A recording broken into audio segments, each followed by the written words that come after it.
may bring you the following special presentation. Live from Big Tuna, Kansas, it's the Scrap Iron Chef with your honorable junk master, Flip Spice Rack.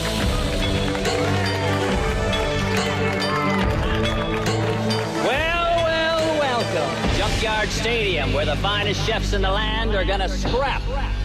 But before we meet tonight's challenger, let's welcome the Scrap Iron Chefs.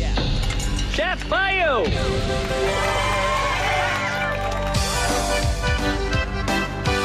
Chef Southwest.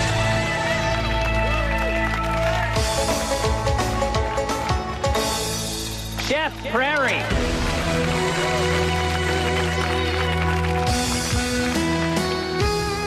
And now it's time to meet the poor sap who's come looking for his fight. You know him. And if you're his mother, you love him. Straight from the Food Network, Elton Brown. This is not Iron Chef. This is definitely not Iron Chef. This is not Iron Chef. This is...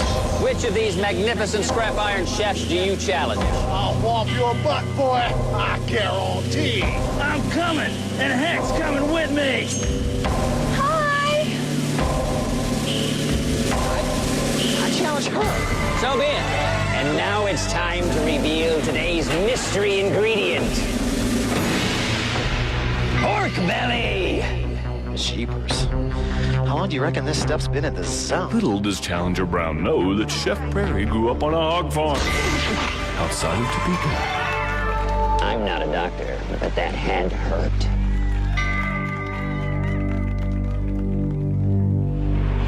You know, when I think pork belly, I think bacon. Well, why not make your own bacon? I mean, the ingredients are dirt cheap. It's easy as pie to make. No, it's easier than pie to make. Heck, the hardest thing's finding the piece of meat, and we've already got that taken care of. But above all, until you have made your own bacon, you haven't eaten real bacon. I think I can find all the bits and pieces I need around this junkyard to cure and smoke that bad boy. My biggest concern right now is refrigeration. I've got to get that out of the danger zone. That's that temperature range between 40 and 140 degrees. That dingo ate my belly. Excuse me. It looks like contestant Brown's goose is cooked. Or is it?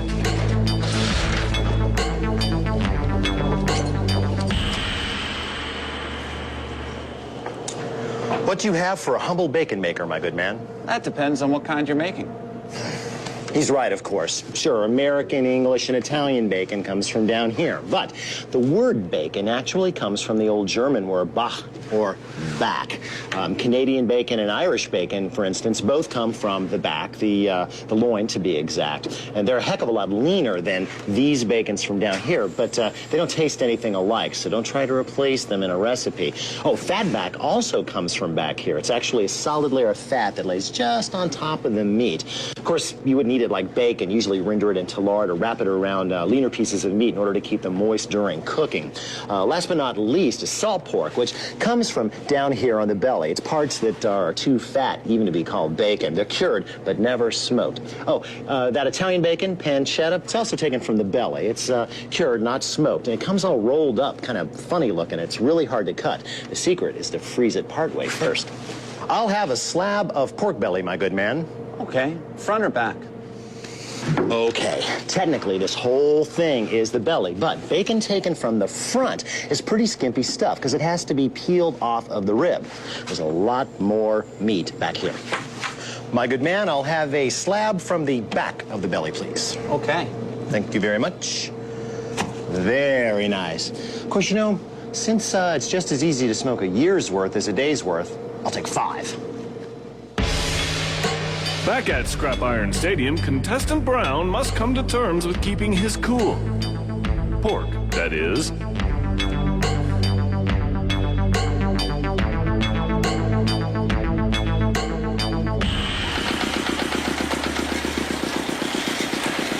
Since this is a junkyard, there's no kitchen. And since there's no kitchen, there's no refrigerator. And I had to get these pork bellies chilled down. So I hooked up this bicycle to this old generator back here, cranking out 110 to that old soda refrigerator there. And Been coming about 4 hours now, I guess, waiting for that thing to get down to about 32 degrees, 33 degrees, so I can get off for a while and go find some ingredients for a brine.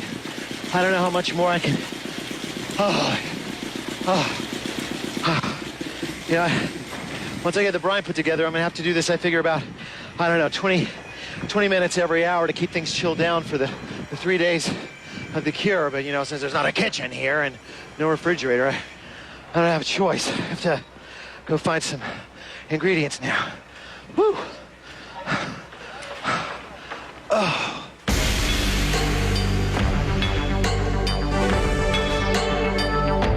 Well, it seems that contestant Brown has discovered 2 of the hidden ingredients he needs: sugar and salt.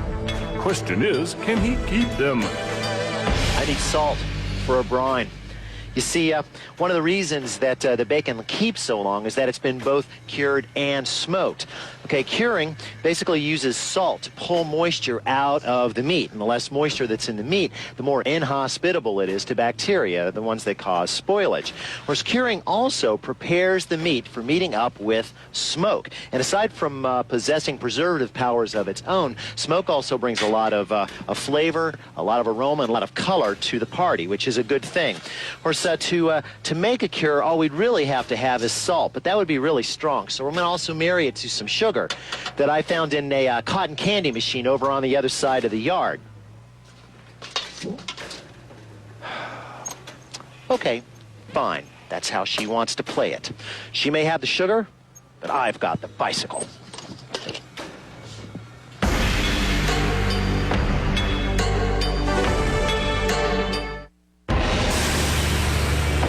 Now, if I had my druthers, I'd probably go with a dry cure on my bacon, just because I like the flavor better. Thing is that dry cures are very, very strong, but they're also very, very slow, and time is not on my side. So I'm going to go with a wet cure, which is really nothing more than a souped-up brine.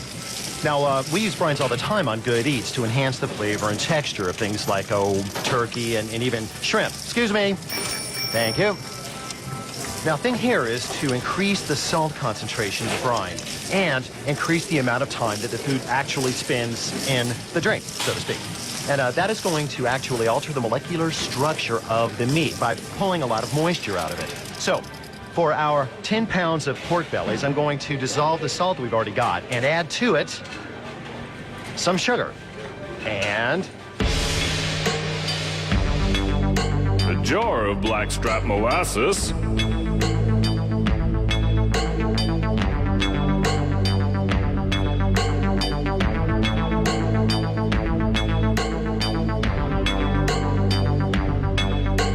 Contestant Brown rounds out his pantry with black pepper, fresh ground, of course.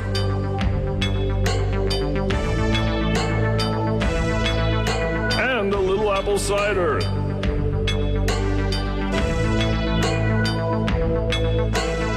Some fresh, clean water.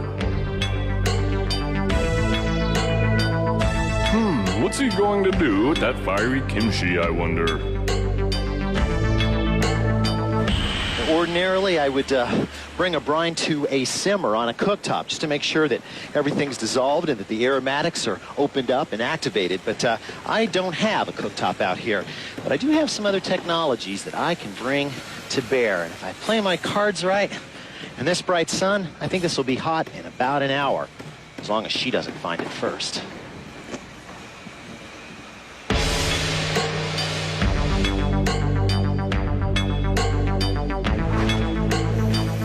Looks like contestant Brown will relish in some revenge.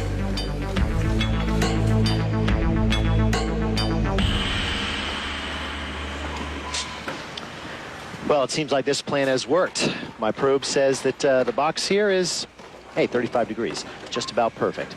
Hey, it's not home, but it's close. Now, I've got bellies in brine in bags. No, they didn't give me the bags. I had to sneak them in from home, but I always travel with a few. But these are going to stay in refrigeration for about 3 days. You could get by with 2, but 3 flavor's really going to saturate. And I'm also going to turn these bags about once every 24 hours. It seems that contestant Brown has a little leisure time on his hands. Or maybe he'll take a moment to add a little spark to Chef Prairie's stew. My great-great-grandmother, Laura Ingalls, cooked it in her little house.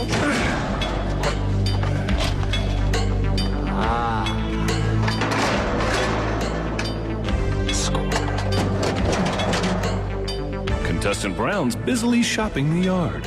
Question is, where is that wily Midwestern mother of five? Hey! Well, 3 days and 1,200 miles of pedaling, and I have maintained, oh, we're down to 34 degrees. That's great. It's finally time to get these heading towards the smoker. But before they can hit the smoke, they've got to be dried thoroughly. No dried, no pellicle, right?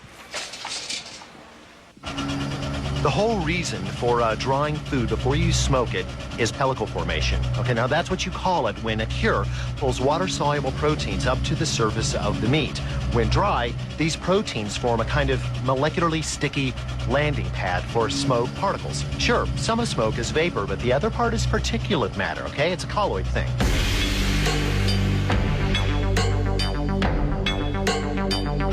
Anyway, you can do this at home just by putting the meat out on racks and next to a household fan. You just have to make sure that the meat's elevated so that it doesn't sit in its own fluids. How long it'll take to dry kind of depends on the meat, on the relative humidity, on the speed of the fan, the temperature. But on average, I'd say about half an hour per side will do if you've got a strong fan. Oh, and make sure that you get the meat high enough so that the dingoes can't get it.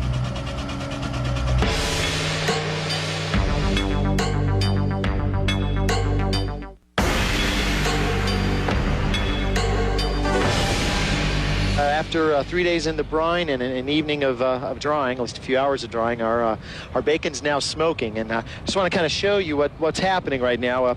Now, a few months ago on Good Eats, we did some hot smoking. We hot smoked some salmon, and the way that works is we got a single chamber. We used a cardboard box, got a burner in the bottom, electric, with a cast iron skillet full of wood chips. That generates smoke and comes up to the food located above. Now, it's important to note that this method, you're basically just cooking with smoke, okay? I mean, it's hot smoking. The food is smoked and it's cooked. But see, bacon's not that way, not at all. See, when you're cold smoking something that's going to be smoked but still raw, you need two different chambers. You need a two-chamber smoker. You need a smaller box, and I use cardboard again, to generate the smoke. This is called the smoke box, or the hot box. You got the burner with the pan and the smoke. And the smoke travels through a piece of ductwork just from the hardware store to another larger box where it meets the food. Take a look at what we've done over here. We've basically found a way to put together, who's we, right? Me. It's 3 days in a junkyard. We've got three chambers here in this foot locker, and here in chamber number 3 is where we're generating the smoke, okay? Right down here. And I didn't have a burner, so I found this old iron, and I just turned it on, and I've got a cat food can that I've got some wood chips in that I used a dowel and a pencil sharpener. It's boring. Anyway, the smoke's being generated there, and then it's moving through a hole into chamber number 2, okay? And this is where the ductwork is. And you see the smoke's coming in here, and you can feel that. It's pretty gosh darn warm. Feels pretty good, actually. And as it winds its way up through here, it cools down, okay? And it's nice and toasty in there. Wish I could get in there. But it's cool up here, which is important, as the smoke goes into chamber number 1, which is the actual smoking chamber. And here, it's smoky, but it's completely cool. And you'll notice that the smoke is being pulled through by this little electric fan. This is my favorite part. We harvested that off of, there I go with we again, from this old computer, and just hooked it up to a battery. You can see the bacon is hanging, and it's nice and cool in here, so it can stay in here for hours. And I like about 6 hours. And here's a neat little touch. I've got a probe from a probe thermometer in here, and I've got the alarm set for 80 degrees. I don't think it's going to get 80 degrees here, but if it ever did, that would be moving out of what I think is really safe for a cold smoking range. So this would go off. Always good to play it safe. So 6 hours, and I'm going to change that wood down there, those little shavings, about every half hour or so. Now, I don't suggest that you make a smoker out of lockers. If you want to find a little bit more reasonable way, then drop by foodtv.com. Meanwhile, I'm just gonna sit here and try to get warm.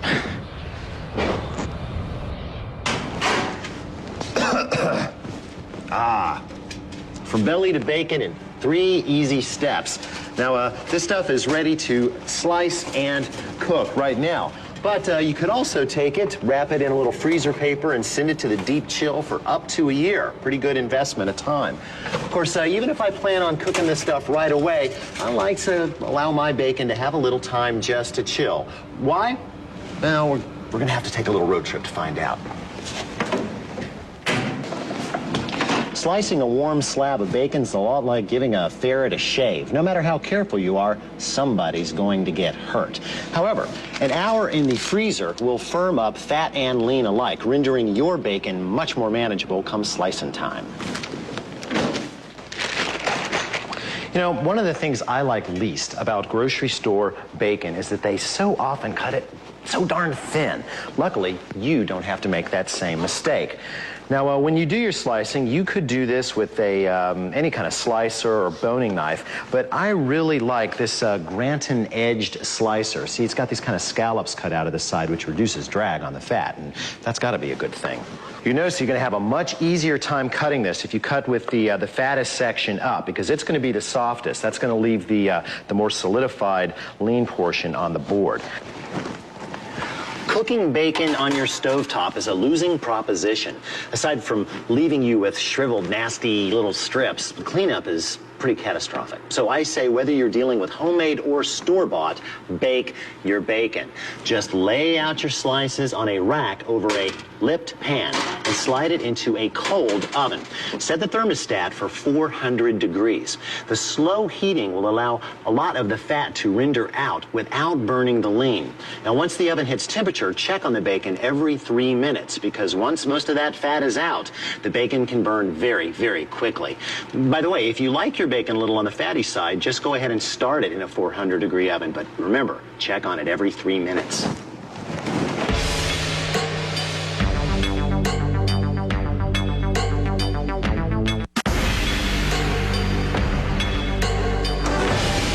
See?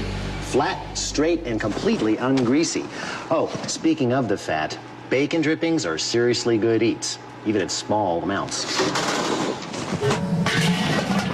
You want proof? Fine. Take a radicchio and cut it into wedges so that you've got a little bit of stem on each wedge. That'll hold it together. Toss them in just a little bit of the hot bacon drippings, just enough to coat, and then salt and black pepper.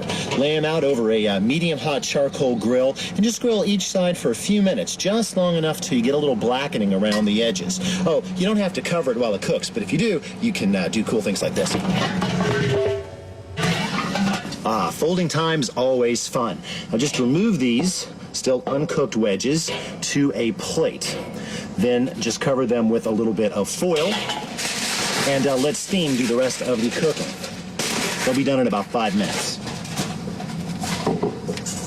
And that's just enough time to put together a little bit of a vinaigrette. Bring together, about a tablespoon of brown sugar, along with a tablespoon of coarse-grained mustard. Dissolve that in a 1/4 cup of cider vinegar. Thank you. Whisk to combine. And then whisk in a 1/4 cup of extra virgin olive oil, augmented with 2 tablespoons of bacon drippings. Going with all bacon drippings would be way too strong of a flavor. The nice thing about adding it to the extra virgin olive oil is no matter how cold it gets, the bacon drippings won't set up. Pretty cool, huh? Now's the time to settle the score on this week's Scrap Iron Chef. It looks like contestant Brown is already working the judges. Bacon, mustard, vinaigrette there. And, you know what? If you want something really delicious, almost some of that bacon. You guys enjoy. So, judges, what say ye? This bacon is exquisite. I'm very surprised by the flavor of this leafy red stuff. On the other hand, Chef Midwestern's belly stew is disgusting. Yes, I am very vegetarian, but this bacon is delectable. The dish prepared by Chef Midwestern is wretched. This sandwich is sublime. The balance of salty, smoky, sweet, and crunchy reminds me of a haiku. This other dish is crap. So, have you made your decision?